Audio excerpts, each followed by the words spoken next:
Hi, I'm David Stein of Money for the Rest of Us, and in this video I explain the basics of financial and non-financial options and why the most profitable options often go unrecognized.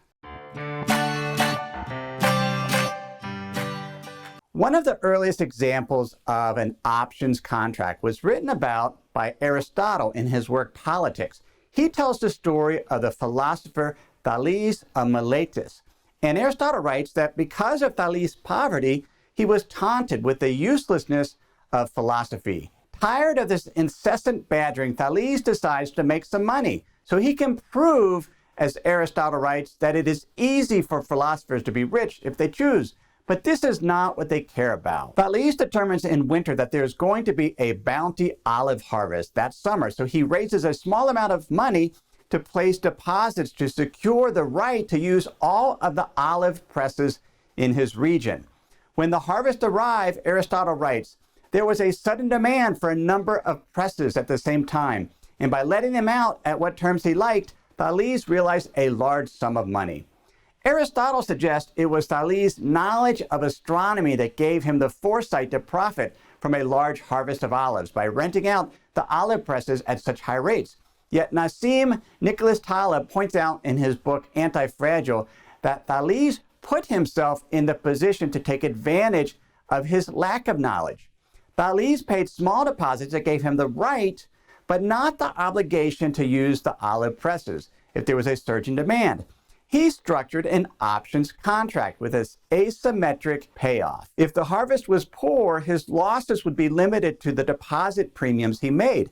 If the harvest was great, his gains would be many times what he paid to secure the use of the olive presses. Thales didn't need to know if the harvest would be good or bad. He was protected against the downside of a poor harvest, but could capture the upside of a great harvest. Mihir Ad-Desai, in his book The Wisdom of Finance, writes, people in finance love options because of the nature of the asymmetric payoff. Losses are contained and gains are unlimited. And experiences that create optionality, educational experiences, for example, are valued precisely because of the asymmetric nature of the payoffs. Thales structured a financial option. Modern financial options include calls and puts on specific stocks or ETFs, where investors pay a premium that gives them the right, but not the obligation, to buy or sell an asset at a specific price. An example of a stock option would be on Apple. Agreeing to be able to buy a call option is you are able to buy Apple stock, let's say at $150 a share. And if the stock, it goes above that amount before the option expires, above the $150, then you gather that profit.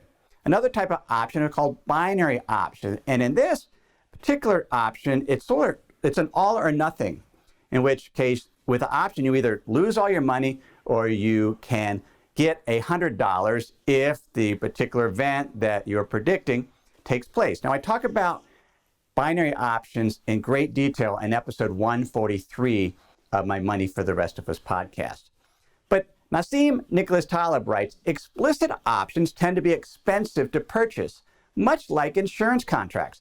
They're often overhyped because of the domain dependence of our minds. We don't recognize it in other places, when these options tend to remain underpriced or not priced at all. In other words, there are these non-financial options that we don't recognize because they're not explicit options contracts.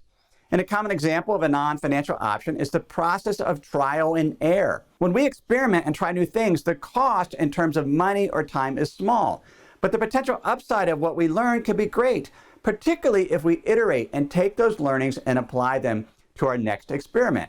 Taleb writes, any trial and error can be seen as an expression of an option, so long as one is capable of identifying a favorable result and exploiting it. In business, it is far better to implement ideas with low-cost prototypes of goods or services in order to get early feedback from the marketplace, rather than invest heavily in time and money before launching, only to find that product or service wasn't what potential customers or clients wanted.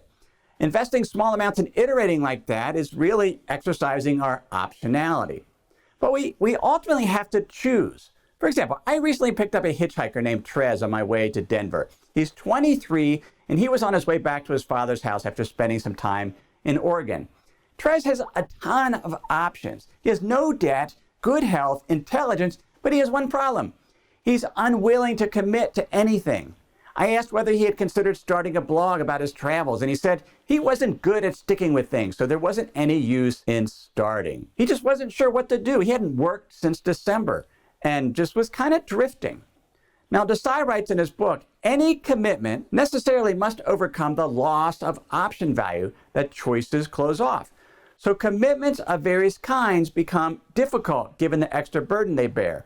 It's not uncommon to hear people in finance talk about marriage as the death of optionality. Implicitly, the act of marriage is characterized by the loss of something, future choices, rather than the beginning of something. As a result, a focus on the creation and preservation of choices can ironically lead to an inability to make choices. It's great to have options, but at some point, we have to choose. We have to initiate a process of trial and error in areas that we are curious about. We have to act because making meaningful commitments helps us to focus and improve. It's great to have options, but they're worthless if we never exercise them by choosing. So that's some basics of financial and non-financial options. If you like this video, go ahead and subscribe to my channel. If you have questions on options, you can leave them in the comments below.